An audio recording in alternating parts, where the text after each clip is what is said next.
Please be aware this will be a spoiler-filled discussion.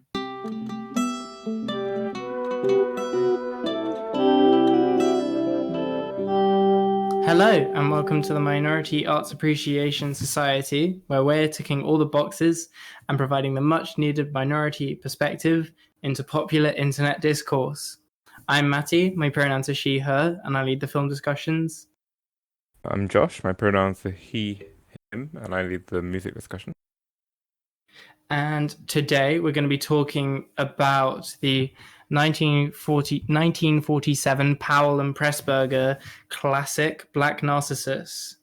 Just to give a bit of background to this film, this is a 3-strip Technicolor film.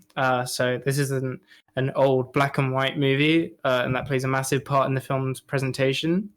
And the story is basically centered around a group of Anglican nuns in the Himalayas is attempting to establish a coven.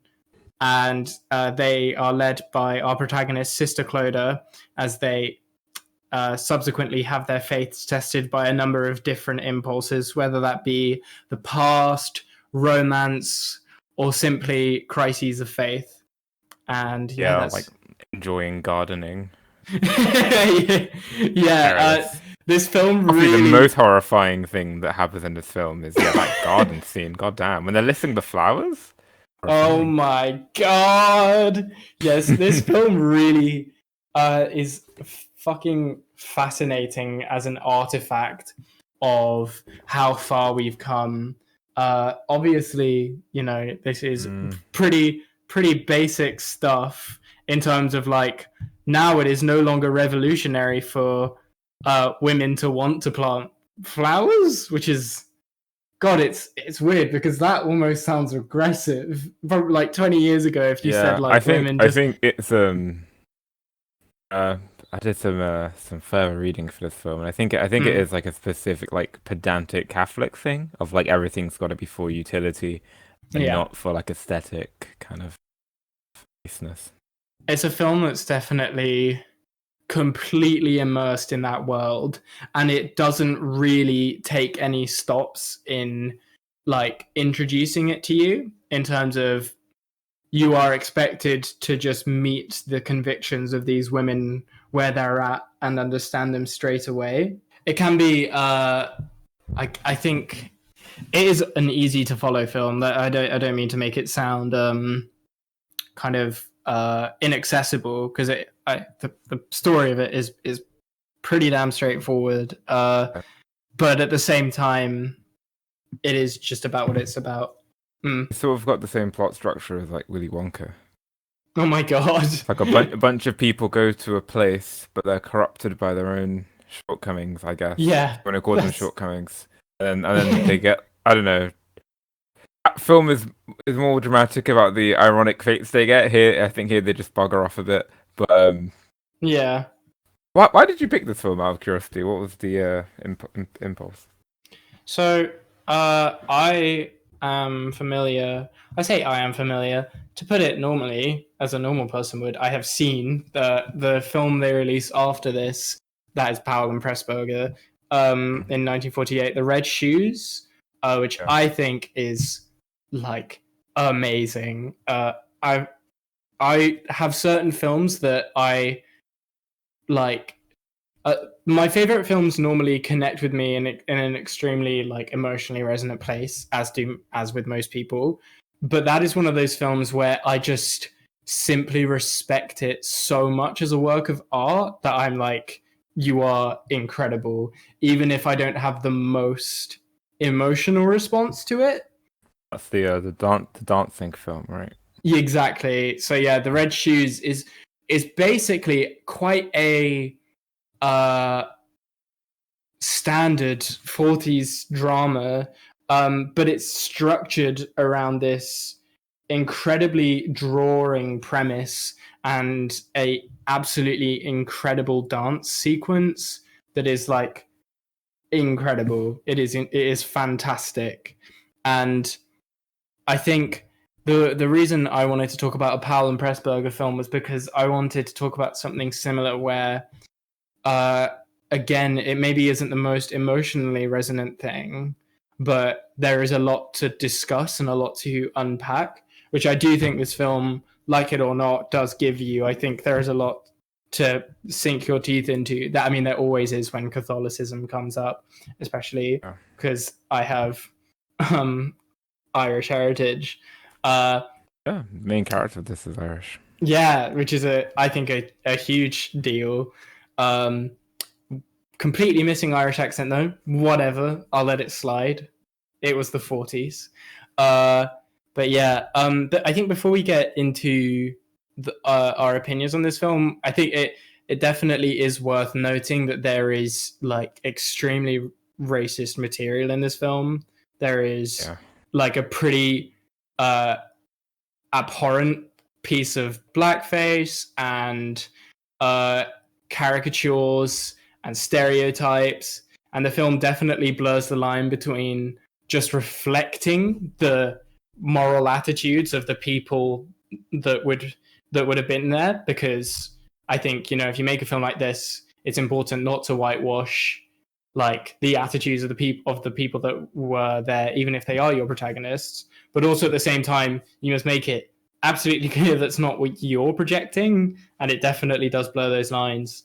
And so, yeah, I think that, you know, it is important to still talk about films like this, kind of like we've spoken about before. I think it's important to actually talk about these things in places where you can actually be productive.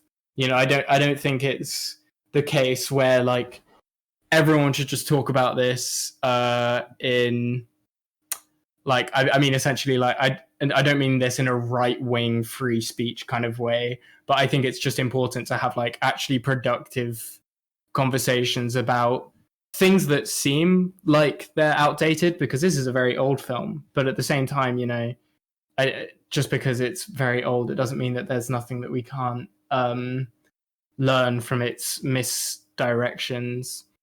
So yeah, that is just definitely something I would like to point out before we get into our discussion, and also like that will definitely inform our discussion throughout. But I did also pick this film because I wanted you to see a Powell and Pressburger movie. You should have started somewhere different. I really struggled with this film. I found it extremely frustrating to sit through. I can recognize the technical prowess, I guess, of it. It's sort of a weird like feedback loop thing. It came out, and you know, it's one of those pioneering 40s films where obviously very influential, and because of how influential it is, kind of the standard by which we judge good cinematography was kind of set by films like this. So it's sort of almost literally impossible to say that it isn't technically good, because our standards for how good films are technically was set by these type of directors. But yeah, I do. I remember distinctly. I was kind of like, it was just starting. I was just kind of like, okay, kind of getting into it. I really like the matte paintings and the old 40s theatrical music. It's novel and interesting. And yeah, Jesus, the old General Esmond Knight came on screen, and like, I looked at him for like 2 minutes, and I was like, wait, something wrong with that dude's face. I don't think that's I don't real. think that's an Indian person. Yeah. Then I looked up, and it definitely wasn't. Definitely was blackface. And then from that point on, I was just incredibly in a very bad mood for the rest of the film. Very sour, and the kind of grand arguments I guess this film ends up trying to make. There's a really good article by Claudine Moll from the Frameland magazine about reverse colonization, of fear of that in art. And you know, the prime example of this is Dracula, which is a clearly illustrative kind of text about, you know, kind of the British fear of a dying empire and strange Eastern forces corrupting Britishness.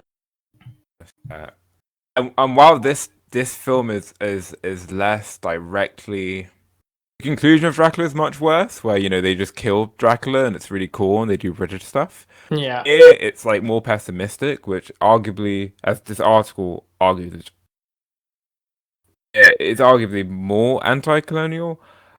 However, I still find it extremely condescending and Yeah. angering. There are so many fucking lines in this film from the stupid, annoying. I'm sorry. I'm sure many people think he's very charming, Mr. Dean. No, But fuck Mr. Dean. I he he fucking hated he that guy. he completely embodies this the buccaneering adventurer, Indiana Jones type. Who goes to lands and kind of conquers their culture and like is free and but retains all of his Britishness. Like there's Yeah. no he has so many goddamn lines about when he introduces the character of Conchi, the second blackface character in this film. About how we need to bring her into the convent, and she's kind of a wayward person, implying that her heritage makes her wayward because that's the point of setting up convents in the Yeah. East. It's to cement your religion in that and your culture in that place, right? And then all these like when Mr. Claudia is having her real crisis of faith in the second act.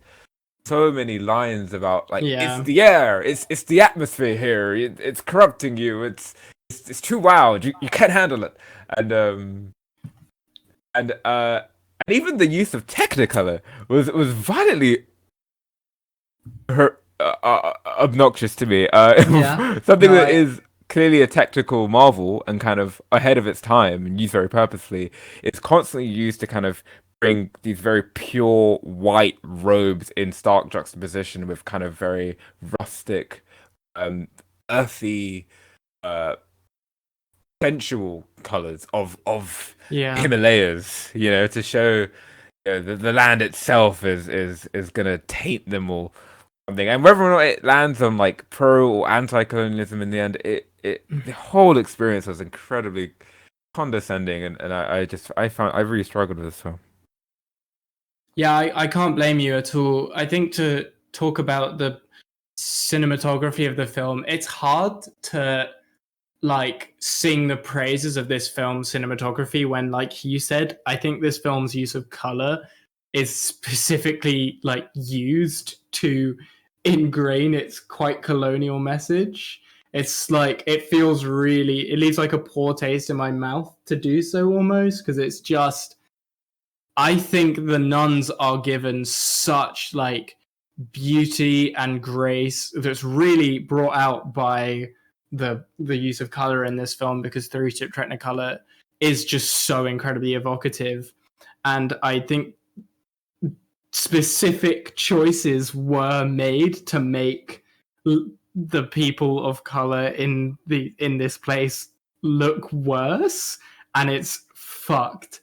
Like it is just kind of really quite weird, and and that goes down even to like costume design and things like that. But I was quite frustrated by this film as well, because I when I picked this film, I simply thought it was going to be almost like a first reformed story, just really quite a self-contained story of Mm-hmm. religious faith being tested. And I was like, oh, that's amazing, because The Red Shoes is essentially about a protagonist whose love for their art is tested by their romantic love. And the drama and the tension of that is so like wonderful and scintillating in that movie. So I was really excited for something similar. And I think actually hoping for something quite radical in portraying like tested faith in such an early film, because like this is a British movie, and look at British culture at the time, it was so conservative. And then when I read that it was kind of like weirdly about like neo-colonialism, specifically Christian neo-colonialism, I was like, okay, that sounds like a really weird thing to like infuse that story with, and it's definitely going to muddy that premise of just religious faith being tested.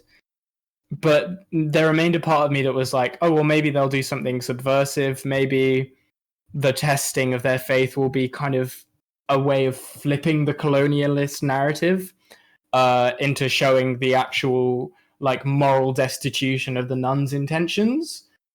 But I kind of think the conclusion of the film is actually quite concrete in like cementing that no, this land is incompatible with the religious values of Christianity. Uh, and I don't, while I don't think Christianity is a good thing, I think this film thinks Christianity is a good thing. And so if I'm going by the film's language, the the statement is essentially that yeah, this land like corrupts it, you know, corrupts completely, which is just terrible. And I think there's just a little bit like the smallest bit of interpretation in whether or not uh, Powell and Pressburger are showing the bounds of Christianity as a negative thing, because if they are, there is a little bit more room for a narrative of like that essentially that like Christianity is preventing these women from being their true selves, and this place is like liberating that from them, which still has massive potential for like racist caricaturization, but is not quite as bad with the conclusions that I do think this film rests on. But I don't know. What are your thoughts, Josh? I guess two things to bring up in response to your thing. First, on like how Christianity is portrayed in this film, I really like that you evoked First Reformed. Because I think Paul Schrader did such a fantastic job with that film. It's one of my personal favorite films of recent years. Yeah, yeah, Ethan Hawke, Amanda Seyfried, some of my favorite actors in that, and that is a film that is 100% a Christian. It isn't isn't it's very sincere. It is Schrader himself wasn't always religious. I'm not even totally sure if he was practicing religion when he made that film, but it was something that was culturally very important for him, Italian Catholic background and whatnot. So that film is very sincere in its portrayal of Ethan Hawke as a priest, and I didn't find that like offensive. Like it was completely okay for me that film didn't like do an amazing atheist move and like damn Catholicism completely. You know, the themes that films explores are more the existential themes, the environmental themes are more universal and meaningful. Like to me personally, even if I'm not religious. And so this point is to say that Black Narcissus didn't have to be an anti-Christian film to work for me. Yeah, I wasn't holding the Christianity of it against it. What makes it not work, and to get kind of to do a second point about kind of the conclusions you can come to that maybe this film isn't as colonialist as it first may seem, is I think a definitive kind of thing this film ends with is maybe we should let go of the lands we've colonized and stay here in Britain. Like maybe that is good. However, like how it gets to that point is really gross. And I think about like the characters that pathos is given to, and the characters and dignity is given to, and the characters that pathos and dignity are not given to, and you know the kind of the Claudel and Philippa, you know, are really like treated with so much respect and reverence in this film. And you talked about how they're shot. Like Claudia was always shot incredibly beautifully and amazingly. And center frame and rich white, you know. And then you have like the character of the housekeeper, who I believe her name is Ayu, who is a vague. I'm pretty sure she's played by a white person, but she's of like vague ethnic origin.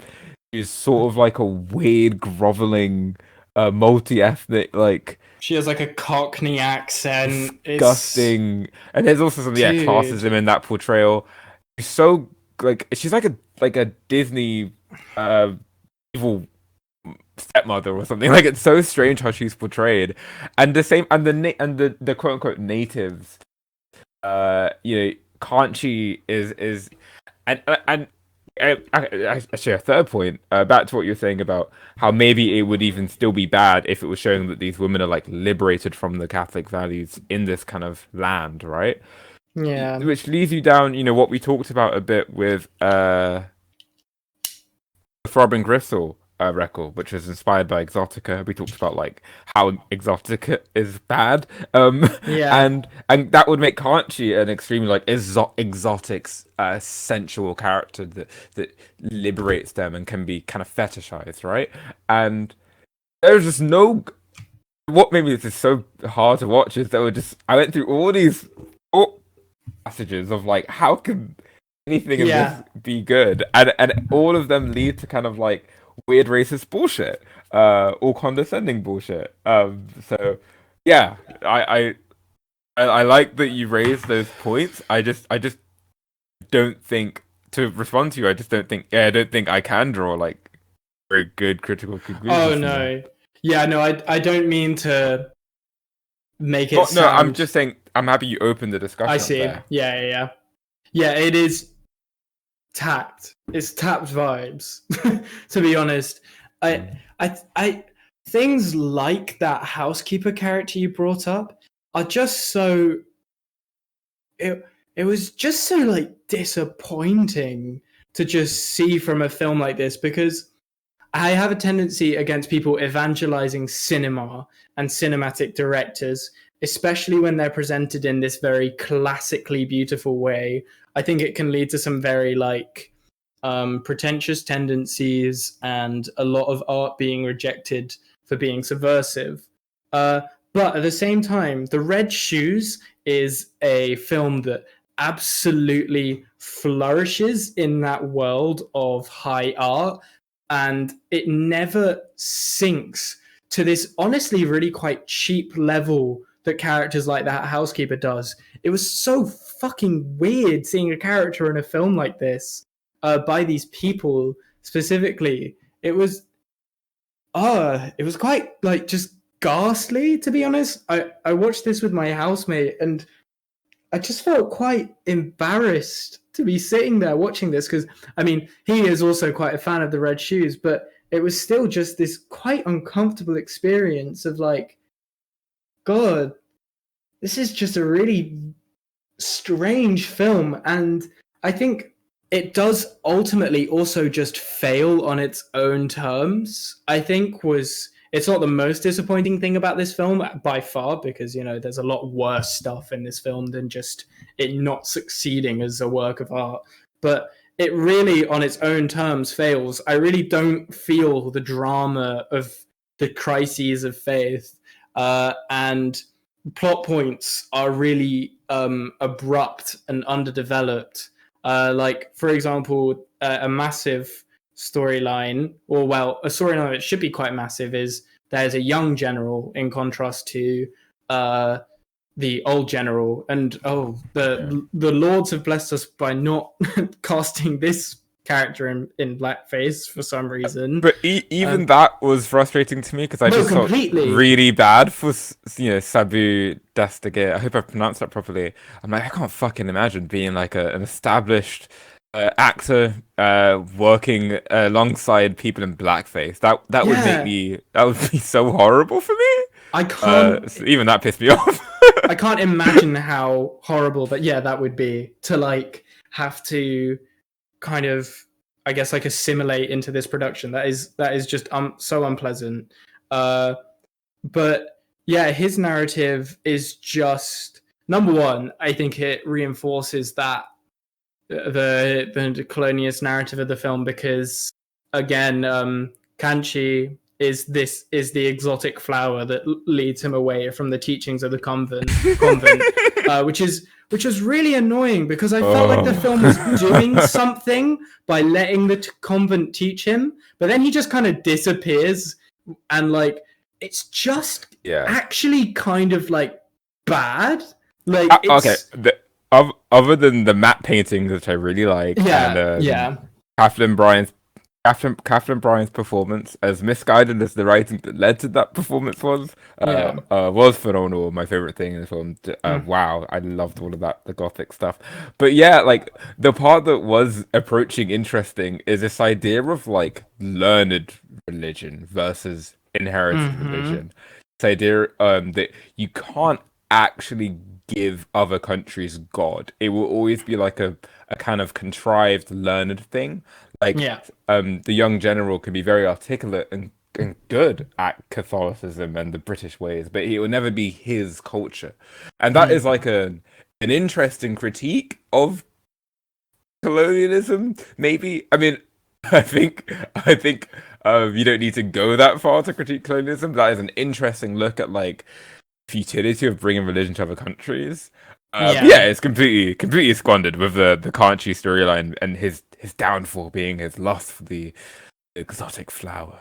You know. Yeah, and totally. It is it's so ridiculous. It is just I really mean it when I say like the film just fails on its own terms, because like I said, I think all of this that we're discussing is just underwritten. I really feel that. And honestly, this does kind of fit into my problems with older films. I think that's what I ultimately feel um, is my hesitance towards older films. Is I characterization I have found to be quite consistently underwhelming, and I find the films that really sway me from this period, including The Red Shoes, are films that more go into lavish presentation and really whisk you away into the world of the story. Uh, uh, Go on, yeah. Yeah, and I'm obviously not like well versed of 40s cinema. I think the Mm. oldest film that I genuinely love, and if I'm completely honest, I'm really just talking about the Tennessee Williams play. Uh, um, it's A Streetcar Named Desire, you know, Yeah. and obviously, that is a work of art that is like very, in my opinion, challenging and rough and like controversial, but Mm-hmm. presented in such a nuanced and considered way that it's really hard to write anything off in that film. It is all everyone's given so much like pathos and Mm-hmm. character, you know, from Stanley Kowalski to Blanche to Stella. That is such a rich, evocative work for me. And yeah, this is such a step down. I know it's weird to compare these two films, but yeah, you're right. And even comparing it to like neighboring kind of canonical cinema films about uh, a white Western world imposing itself onto the East, I thought about Apocalypse Now, you know, which is flawed in that film. You can argue it's flawed in that it doesn't really think about Vietnamese people in a complex way. It's purely just thinking about like the guilt and pain of war. Um, but Mm-hmm. even though that film is so intensely like American, um, I still feel like the conclusions it comes to are much more like delicate and Yeah. less obnoxious or condescending. And like when we get to like ironic another Marlon Brando film, when we get to Marlon Brando's kind of character at the end of that film, it doesn't feel as obnoxious as like buccaneering Mr. Dean. He was learnt the ways of the land and has adapted. It feels like He's got a funny hat. yeah, it feels, and he has like the tiger skin on his wall and the traditional statues in his house. I don't Mm. know, like you can do something this white, this Western, this Catholic, No, but I'd do it better. As I've said of all the films you've compared this to. Yeah. I completely agree. I think what you've brought up is just that that's when you get good stories is in nuance and detail, and it's and taking those complex and on the surface controversial premises, like as you say, an apocalypse now, a premise specifically about the Americans' experience of a brutal imperialist war, it sounds like territory which could be rife for just like self-aggrandizing and like what's the word I'm looking for, where you kind of sort of forgive clutching yourself. clutching at the pearls this film Yeah, has. Like, exactly. Apocalypse Now, you have that amazing scene where it turns the camera back on America itself. You see like this really gross like stripper show that's like flown in for the soldiers to motivate Yeah. them, and they do that. This is the only like emotional support they have from their country. It's horrifying. But this is kind of a real clutching at the pearls. A real like you really feel bad for these women who are in this situation, and they're not viewed as a horrific colonizing force. Yeah, no, genuinely. I think that was what there's like the first 15 minutes where I guess like where you're kind of not sure if, well, actually I was kind of, it seemed to me that what they were going for was that the nuns were this horrible colonizing force. Like, that's such an easy narrative to pin down as well. Nuns are such a easy thing to go like, look at how like strict imposing force in this land. It's so easy to create that narrative, and then it's just like, no, this is meant to be like a like innocence lost story about a group of people who've had their faith tested. And I do agree there's something in the film's conclusion of like, no, we should leave these lands, and like we're not right for this place. But there's something so romantic about the heart of the empire in that, to me. Like, the final shot is this very wistful shot of like Mr. Dean's hair blowing in the wind as he watches their horses ride away, and he looks very like forlorn. Pensive. Doesn't care about the quote unquote natives of this land. That's not what the film. That's not what the pathos is directed. Can we talk a bit about Sister Ruth, I guess, before we? Yeah, because I think this is where the film probably comments on women the most, and like directly commenting on like feminist struggles of sexual independence and sexual just arousal in the beginning. And it isn't necessarily entirely sexual, it's romantic as well. But I think the film definitely draws up imagery of like sexually crazed women that were very prominent in the 20th century, especially in England, because sexuality was viewed as this sickness, and Sister Ruth goes into this absolute stupor in her love for Mr. Dean. And Josh, what did you want to say about Sister Ruth?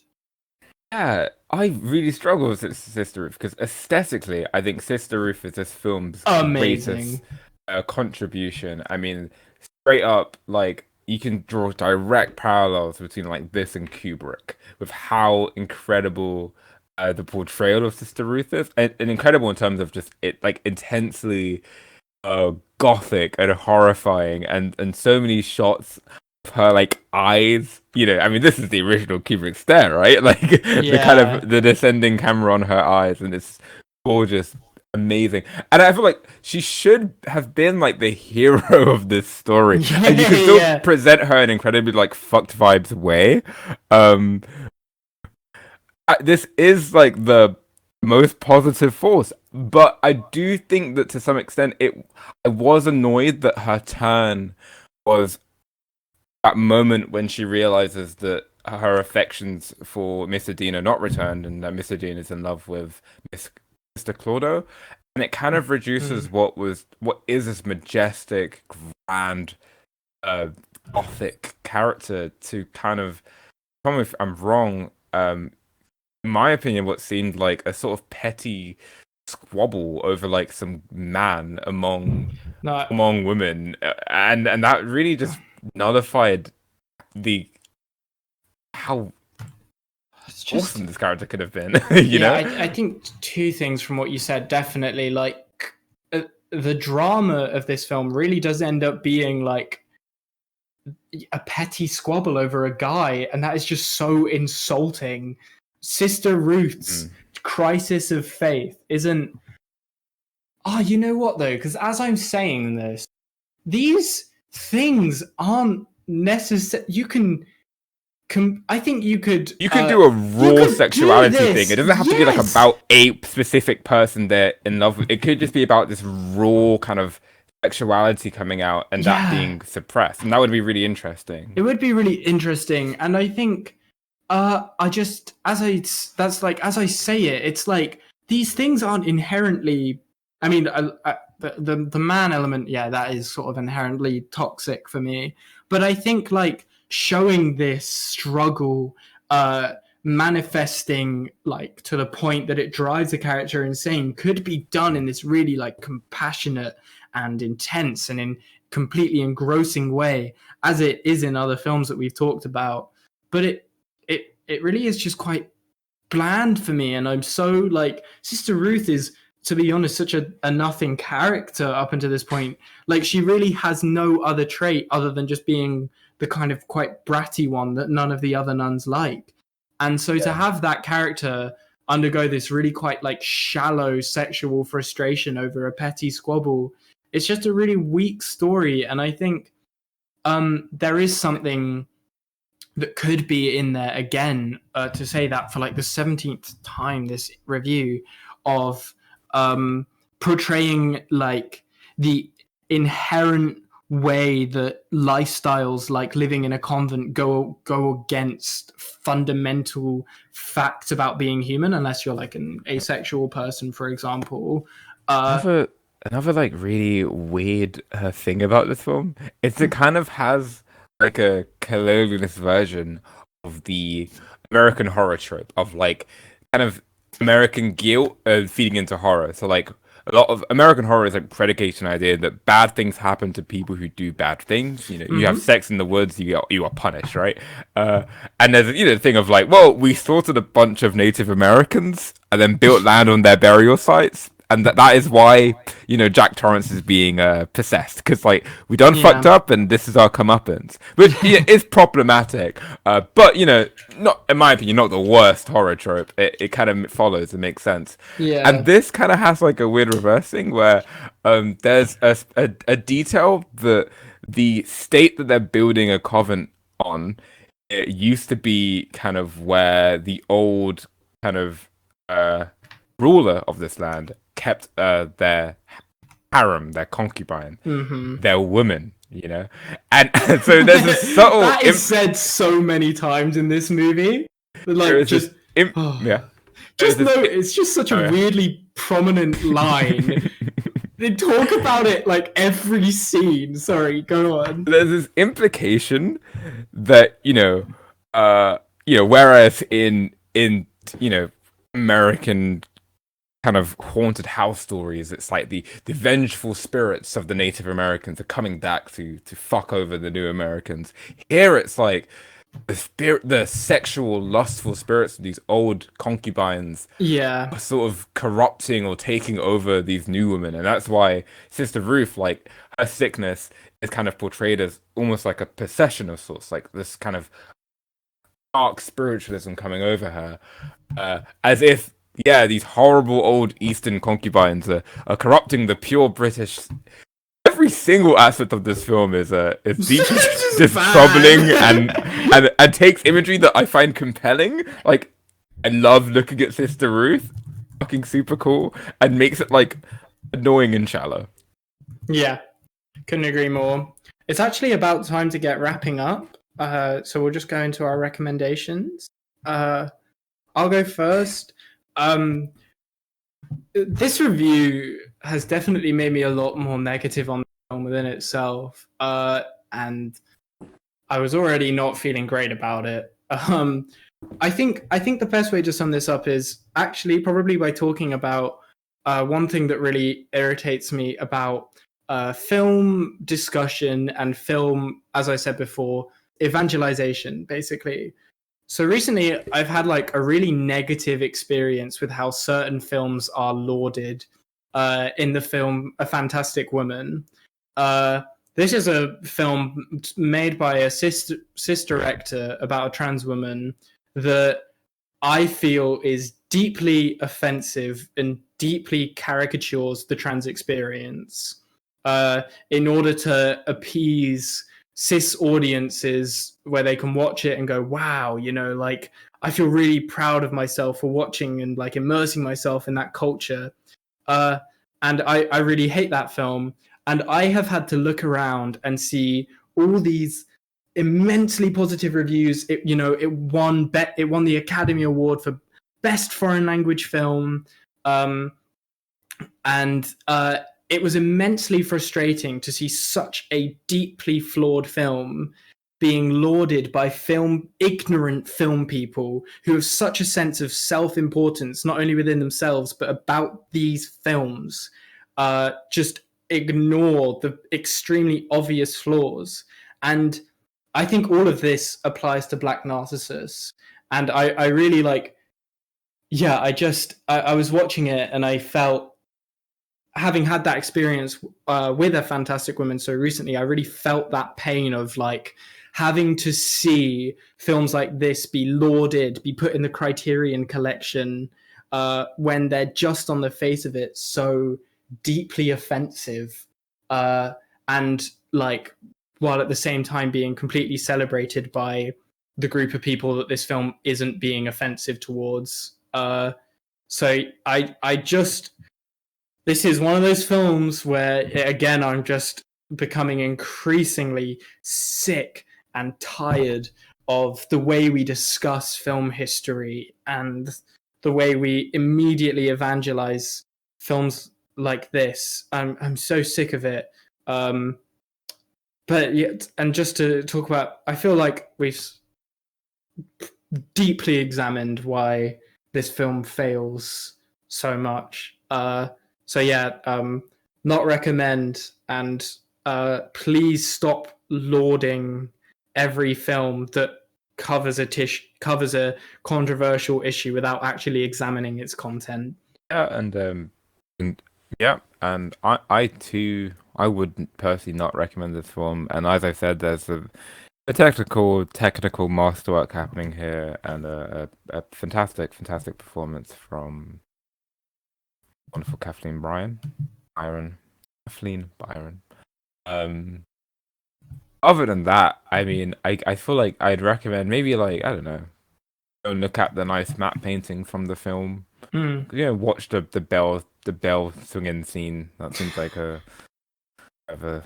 film that a cinema person would really enjoy. And yeah, I think those scenes of Kathleen Byron becoming a demented gothic monster are really good, really cool, on a purely aesthetic level. Beyond that, nothing in this film resonated with me or worked for me, and more so it was actively obnoxious and condescending. The natives, quote unquote, are constantly referred to as like children, and where Mr. Dean, who is kind of the supposedly smartest person in this film, who constantly tries to warn them, hey, you can't teach these people your ways. Like, it won't work. Like, we can't move the old monk here. This is his land.